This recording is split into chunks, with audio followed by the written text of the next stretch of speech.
Hello students, myself Vijay Hasnale from Hirosha Godrej Junior College Bordi. Today I am going to deliver a video lecture on the topic number 10. The title of the topic is Human Health and Disease. This is our lecture number 13. Earlier we have covered addiction, then drug abuse, types of drugs, etc. In this lecture we are going to cover the further, that is addiction and dependence, then effect of drugs and alcohol abuse, and lastly we are going to cover prevention and control measure for drugs and alcohol abuse or addiction. Now we'll switch towards the next point, addiction and dependence. म्हणजे व्यसन आणि अवलंबन. Earlier record, addiction is nothing but physical and mental dependence on certain substance. थोडक्यात मानसिक किंवा शारीरिक दृष्ट्या काही पदार्थावर अवलंबून राहणे म्हणजेच व्यसन. म्हणजे व्यसनामध्ये काही पदार्थाचं सेवन केलं तर किंवा ते घेतले जातात आणि ते घेतल्यानंतर मनाला जरा बरं वाटणे, किंबहुना ते घेतल्यामुळे त्याच्या शरीरावरती मनावरती दुष्परिणाम होतच असतात, पण त्या व्यक्तीला तसं वाटतंय की चांगलं वाटतं. When a person use alcohol or drugs repeatedly or regularly, so he will become addict. सततच्या सेवनामुळे, मग त्यात ते मादक पदार्थ असेल किंवा मद्य असेल, त्याचं सतत सेवन केलं तर ती व्यक्ती त्या पदार्थाचं व्यसनाधीन होऊ शकतो किंवा त्याला त्याचं व्यसन लागू शकतं. The addiction refer to the psychological attachment to certain effects such as euphoria. In addiction, tolerance level of the receptor present in the body increases towards the drugs. आणि जसं अशा पदार्थाचं सेवन केलं होतं तर कळत नकळत आपल्या शरीरात सुद्धा त्याला सहन करण्याची क्षमता वाढत जाते आणि त्या व्यक्तीचं जे काही ड्रग्ज किंवा अल्कोहोल घेण्याचं जे प्रमाण आहे ते दिवसेंदिवस वाढत जातं, किंवा त्याची सुरुवातीला काही दुष्परिणाम दिसतात किंवा त्याला थोडासा त्रास होतो, पण नंतरच्या काळात त्याला त्रास पण जाणवत नाही आणि तो आणखीन त्याच्या आहारी जाऊन त्याचं प्रमाण किंवा त्याची मात्रा ही दिवसेंदिवस वाढत जाते, कारण त्याच्या विरोधात आपल्या शरीरामध्ये सहन करण्याची शक्ती सुद्धा वाढतच जाते. The person use them even when they are not required. कधी अशा पदार्थाचा वापर जो आहे त्याची गरज नसताना सुद्धा केला जातो, किंवा व्यसन अशी परिस्थिती आहे की सुरुवातीला ती गरज म्हणून वापरलं जातं, पण नंतर गरज नसताना सुद्धा घेतलं तर तेव्हा त्याला आपण व्यसन म्हणतो आणि त्याचे दुष्परिणाम दिसून येतात. Subsequently, the user runs into the vicious circle of addiction and subsequent dependence. Dependence leads to the manifestation of withdrawal syndrome on discontinuation of use. कधी कधी हा पदार्थाचं सेवन झाल्यानंतर तो एवढा त्याच्यावर अवलंबून राहतो, किंवा जर ते मध्ये इंटरप्ट झालं किंवा डिस्कंटिन्यू झालं तर त्याचे सुद्धा त्याला त्रास होऊ शकतो, म्हणून ते घेतल्यानंतर त्याला असं बरं वाटतं आणि मग तो सततच्या सेवनाने आणखीन व्यसनाधीन होऊ शकतो. Then withdrawal symptoms like anxiety, nausea, sweating, shakiness and sometimes may be lethal. याचे परिणाम म्हणून काय होतं तर एन्झायटी, त्याची भीती वाटते. जर असे पदार्थ त्याला मिळाले नाही किंवा त्याने अचानक बंद केले तर त्याला भीती वाटणे. नाउझिया म्हणजे विशिष्ट पदार्थाचा वास आल्यानंतर मळमळल्यासारखं होणे, वॉमिटिंग होण्यासारखं वाटतं. स्वेटिंग म्हणजे घाम येणे. शेकिनेस हाताचा थरकाप होणे आणि कधी कधी मृत्यू सुद्धा ओढू शकतो. म्हणून असे काही व्यसन लागल्यानंतर त्याचं सततचं सेवन काही व्यक्तीकडनं केलं जातं, किंवा सततच्या सेवनामुळे सुद्धा त्यांच्या शरीरावरती मनावरती दुष्परिणाम आपल्याला दिसून येतात, किंवा त्या व्यक्तीचा त्यात अंतही होऊ शकतो. And because of that, we should have to prevent such kind of the addiction and can enjoy life without addiction.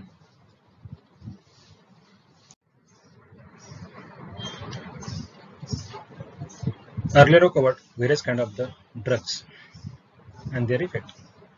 None of the drugs give the good effect when it taken unnecessarily or in insufficient quantity or excess quantity.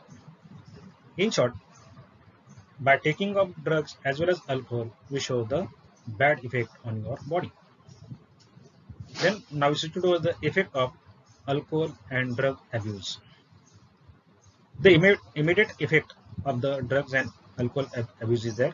That is a vandalism. What is vandalism? मराठीत आपण त्याला विध्वंसक कृती किंवा तोडफोड करण्याची जी कृती आहे त्याला व्हँडलिझम असं म्हटलं तर ज्याला व्यसनाधीन व्यक्ती आहे त्याकडनं समाज विधायक कामाच्या ऐवजी समाज घातक काम केले जातात, विध्वंसक वृत्ती वाढते. So because of the alcohol and drug abuse, the vandalism is created. Second is the violence. Next, there reckless behavior. In addition that, drop in academic performance. जे शैक्षणिक परफॉर्मन्स आहे, शैक्षणिक जी कृती आहे, तो एखादा कॉलेजला शाळेला जात असेल तर त्याच्यामध्ये सुद्धा अडथळा निर्माण होऊ शकतो.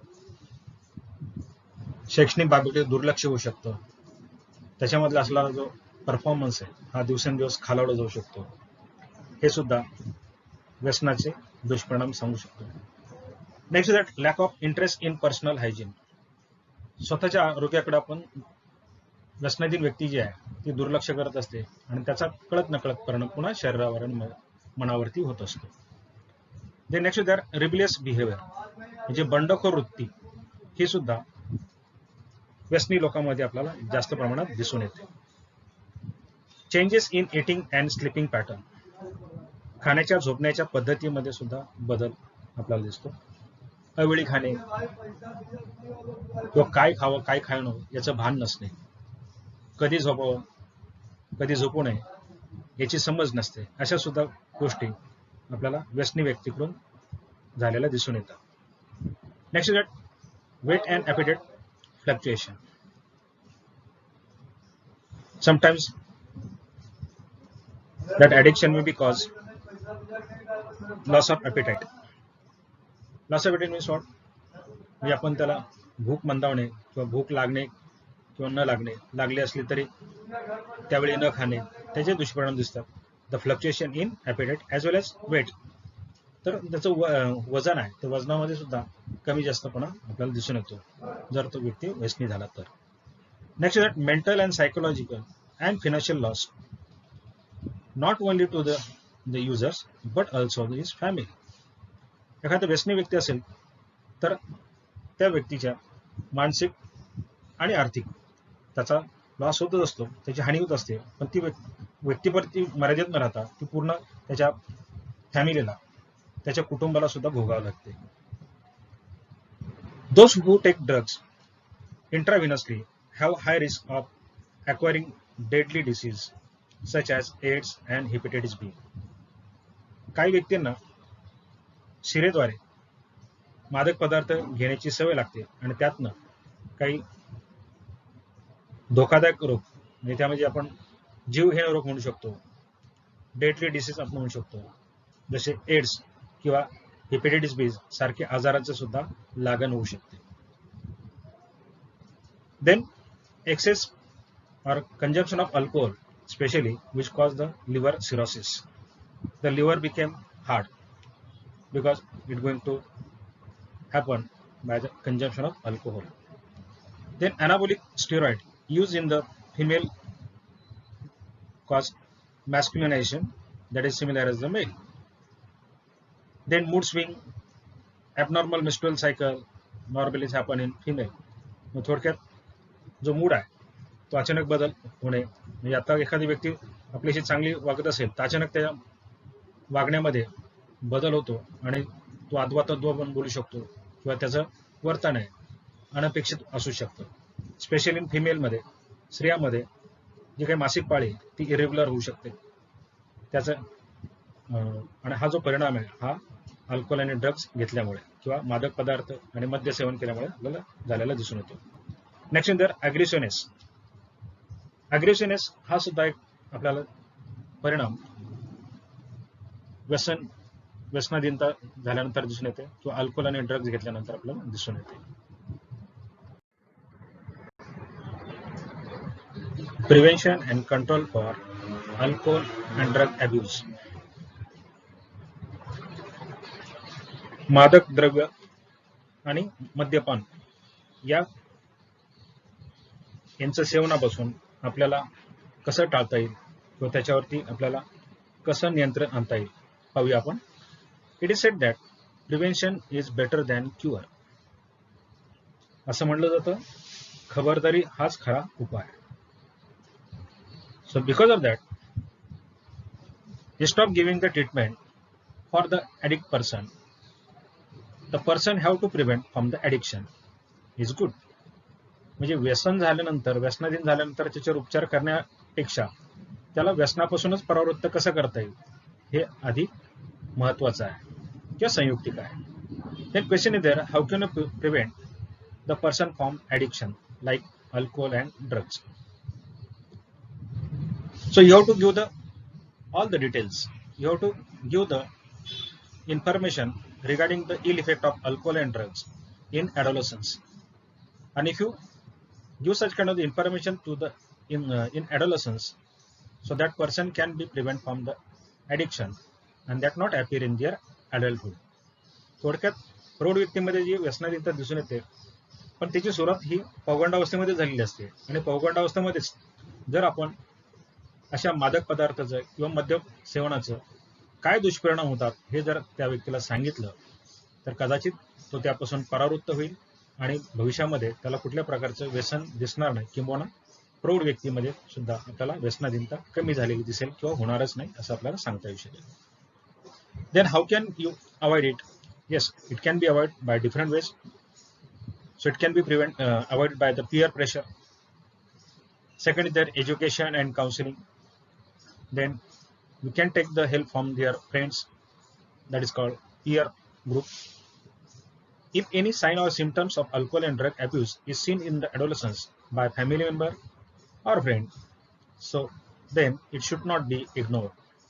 जर एखाद्या पौगंडावस्थेमधून जाणाऱ्या व्यक्तीमध्ये जर मद्य सेवन किंवा मद्यपान करताना आढळलं तर घरातील व्यक्तीने किंवा त्याच्या मित्राने त्याकडे डोळेझाक करून चालणार नाही किंवा त्याला वेळीच थांबवायला पाहिजे किंवा त्यापासून त्याला परावृत्त करणं गरजेचं आहे. Then seeking medical help like psychologist and rehabilitation program surely help an addict. जर एखाद्या व्यसनाधीन व्यक्ती असेल तर त्याला मानसोपचार तज्ञाकडे घेऊन जर गेलो तर त्याच्या सल्ल्याने सुद्धा आपण त्याचं व्यसन सोडू शकतो किंवा त्याचा त्याला फायदा होऊ शकतो. Lastly, parent and teachers are the best persons to make the child aware about the addiction. आणि जर एखाद्या मुलाला व्यसनापासून जर दूर ठेवायचं असेल तर त्याला दूर ठेवण्याचं सगळ्यात चांगलं काम जर कोण करू शकतील तर ते त्याचे पालक आणि शिक्षक. म्हणून शिक्षकाची आणि पालकाची मोठी जबाबदारी बनते की अशा पौगंडापासून जाणाऱ्या विद्यार्थ्यांना वेळीच मद्यसेवन किंवा मद्यपान किंवा धूम्रपान केल्यामुळे काय दुष्परिणाम होऊ शकतात, भविष्यामध्ये त्याचे काय दुष्परिणाम जाणू शकतात हे जर त्याला वेळीच सांगितलं तर कदाचित ती व्यक्ती मद्यपान करणार नाही किंवा व्यसनी होणार नाही. म्हणून सर्वात चांगला जर फ्रेंड असेल विद्यार्थ्याचा तर तो असतो त्याचा पॅरेंट आणि second is a teacher. So teacher and parent have to pay attention regarding prevention of addiction in the adolescence, and definitely they can do very nicely. Thank you.